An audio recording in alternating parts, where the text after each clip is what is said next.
Coming எபிசோடுக்குரிய promo release பண்ணியிருக்காங்க. வீடியோக்குள்ளே போகிறதுக்கு முன்னாடி நம்ம சேனலை சப்ஸ்கிரைப் பண்ணிவிட்டு பக்கத்தில் இருக்க லைக் பண்ணி தட்டி விட்டுருங்க.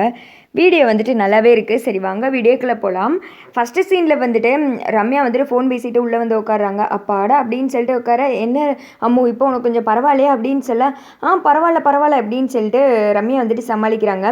ஆமாம், நீ ஃபோன் பேசினேல அது யார்கிட்ட? என் ஹஸ்பண்ட்டையா பேசினேன் அப்படின்னு சொல்ல ரம்யா ஒரு மாதிரி ஷாக் ஆகி விடவிடன்னு வேர்த்து போய் உட்காந்துட்டு இருக்காங்க. என்னது கேட்டேன் அப்படின்னு சொல்ல, என் ஹஸ்பண்ட்டை பேசுனியான்னு சொல்லிட்டு கேட்டேன் அப்படின்றாங்க. இல்லையே அப்படின்னு சொல்ல, எதுக்கு கேட்டேன் அப்படின்ற மாதிரி கேட்குறாங்க. இல்லை, நான் ஏதாவது வெளியில் போனால் கூட அவர்கிட்ட இன்ஃபார்ம் பண்ணிவிடுவேன். அவர் வேலைக்கு போனாலும் ஒரு நாளைக்கு 5 தடவையாவது என்கிட்ட கால் பண்ணி பேசியிருப்பார். நான் காலையிலேருந்து மொபைலை சுவிட்ச் ஆஃப் பண்ணி போட்டல, என்கிட்ட பேசாமல் கஷ்டப்படுவார், என்ன ஏதுன்னு யோசிச்சுட்டே இருப்பார். அதனால தான் கேட்டேன். பேசாமல் நான் வேணால் அவருக்கு என் மொபைல்லேருந்து ஃபோன் பண்ணி பேசிடுவா அப்படின்னு சொல்ல, ஆத்தாடியாத்தா, இந்த அவசரத்துக்கு பிறந்த அறவேக்காடு, நான் ஒரு பிளான் போட்டால் இவ ஒன்று போட்டுக்கிட்டு இருக்காளே.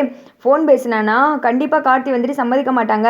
இவளை வேற தேடிக்கிட்டு அலைகிறாங்க குடும்பமே சேர்ந்து. நம்ம பிளான் எல்லாம் கெட்டு போயிடும். இப்போ என்ன செஞ்சு சமாளிக்கிறது? இவ வேற ஒரு மார்க்கமாகவே இருக்காளே அப்படின்னு சொல்லிட்டு இது வரைக்கும் தடுத்து பார்ப்போம் அப்படின்ற மாதிரி மைண்டுக்குள்ளே யோசிச்சுட்டு தீபா கிட்ட சொல்கிறாங்க. வேணாம் தீபா, ஏன்னு வச்சுக்கோமே, நீ பரிகாரம் பண்ணுறது எதுவுமே ஹஸ்பண்டுக்கு பிடிக்காதுன்னு சொல்லியிருக்க. உன்னை உன் வீட்டில் எல்லாருமே செல்லமாக வச்சு தாங்குறாங்க. அப்படி இருக்கும்போது நீ இவ்வளோ கஷ்டமான பரிகாரத்தை பண்ணுறேன்னு சொன்னால் உங்கள் வீட்டில் அலோவ் பண்ணுவாங்களா? முக்கியமாக உன் ஹஸ்பண்டை நினச்சிப்பாரு. கார்த்தியை பற்றி உனக்கே நல்லாவே தெரியும். அவர் கண்டிப்பாக இதுக்கெல்லாம் அலோவ் பண்ண மாட்டார்.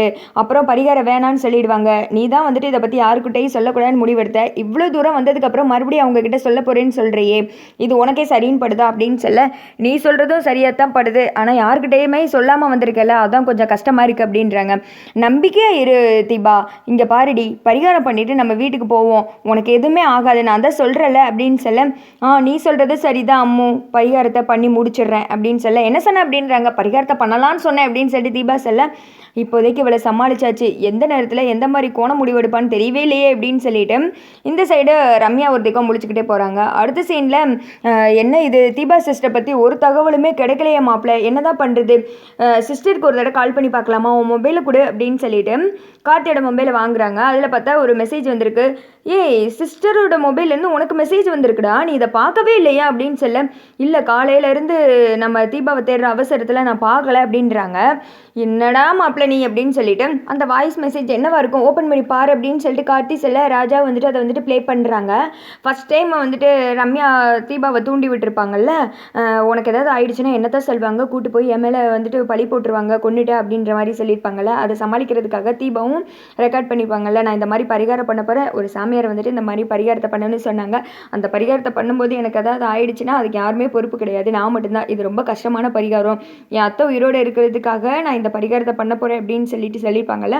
அந்த ஃபுல் வாய்ஸ் ரெக்கார்டுமே இதில் இருக்குது. அதை கேட்டது காட்டி ஷாக் ஆகுறாங்க. பாத்தியா மாப்பிள்ள, நான் தான் சொன்னல, சிஸ்டர் ஏதாவது உங்ககிட்ட சொல்லாமல் பண்ணியிருக்காங்களா, உங்ககிட்ட சொல்லியிருக்காங்க, நீ தான் இருந்த அவசரத்தில் கவனிக்காமல் இருந்திருக்க, முதல்ல போய் நம்ம அந்த பரிகாரத்தை பண்ண விடாமல் தடுத்து நிறுத்தணும் அப்படின்ற மாதிரி சொல்லிட்டு, எந்த லொக்கேஷன் எதுவுமே தெரியலையேடா, நம்ம அப்படி இருக்கும்போது எப்படி போகிறது அப்படின்னு சொல்ல, அந்த சாமியாரே பார்த்து விசாரிச்சா தெரிஞ்சிடும்ல, முதல்ல அந்த சாமியாரை தானே தேடி போய்கிட்டு இருக்கோம் அப்படின்னு சொல்லிட்டு விறுவிறுன்னு இவங்க அந்த சாமியாரை தேடி போய்கிட்டு இருக்காங்க. அதே சமயத்தில் இந்த திக்கும் தீபாவும் ரம்யாவும் சேர்ந்து அந்த லொக்கேஷனுக்கு வந்துடுறாங்க.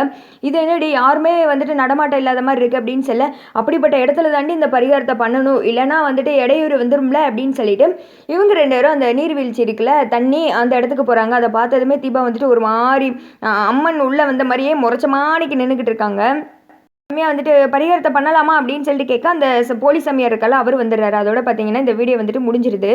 எப்படி பரிகாரம் பண்ணி ஆத்தோட ஆத்தா அடிச்சுட்டு போகிறது தீபா கிடையாது, ரம்யா தான் நினைக்கிறேன். ஏன்னா நம்ம அம்மனே படையெடுத்து வந்துட்டாங்க இல்லையா, அதனால் ரம்யா உண்டு இல்லைன்னு ஆக போகிறாங்கன்னு சொல்லிட்டு நினைக்கிறேன். ஏன்னா டேரக்டருக்கே தெரிஞ்சிச்சு, இனிமேல் நம்ம குண்டு சட்டியிலே குதிரை ஓட்டிக்கிட்டு இருந்தால் சரிப்பட்டு வராது அப்படின்னு சொல்லிட்டு ரம்யா டிஆர்பி ரொம்ப இறங்கிடுச்சு.